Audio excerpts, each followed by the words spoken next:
Bon, chers amis, bonjour. Une vidéo flash rapide. Surtout, je m'adresse là aux infirmières, aux étudiants en médecine, aux futurs médecins, aux internes en médecine. Chers amis, comme je vous avais dit, le surpoids est en train de devenir un phénomène mondial.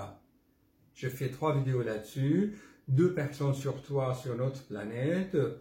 Eh ben, on a, moi le premier, 10 kilos en trop. Cependant, dans les obésités morbides,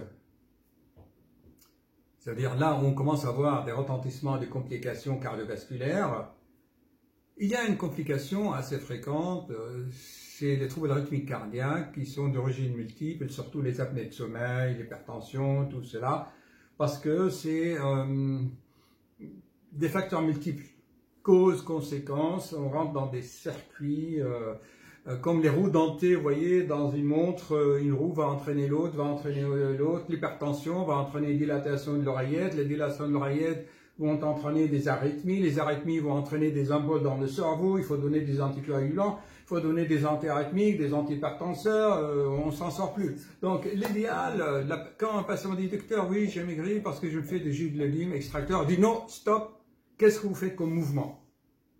En fait, le problème, c'est pas c'est sûr ce qu'on mange, mais surtout, chers amis, c'est le manque de mouvement.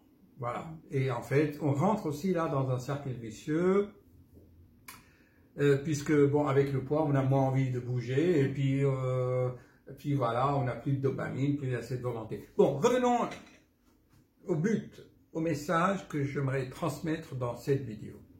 Ce que beaucoup oublient, que le surpoids, l'obésité morbide, tout ça, c'est quand même un stress. Et ça entraîne une phase chronique, au bout de quelques temps, une hypercortisolémie, l'hormone de la cortisone. Ben, cette hormone est augmentée relativement dans des cas comme ça. Et la conséquence de cela, c'est quoi? C'est l'hypertension. Voilà, et surtout, le déclencheur des arythmies, c'est le manque de potassium. Car l'hypercorticisme engendre une fuite de potassium au niveau rénal. Ce qui favorise et enclenche les arythmies cardiaques, les extrasystoles, les palpitations, les tachycardies, parce que quand il n'y a pas assez de potassium, le cœur devient hyperexcitable, il est à fleur de peau. On est irrité de toutes sortes. Sans parler des autres troubles au niveau intestinal, etc. Donc, chers amis, le meilleur antiarythmique au monde, c'est le potassium.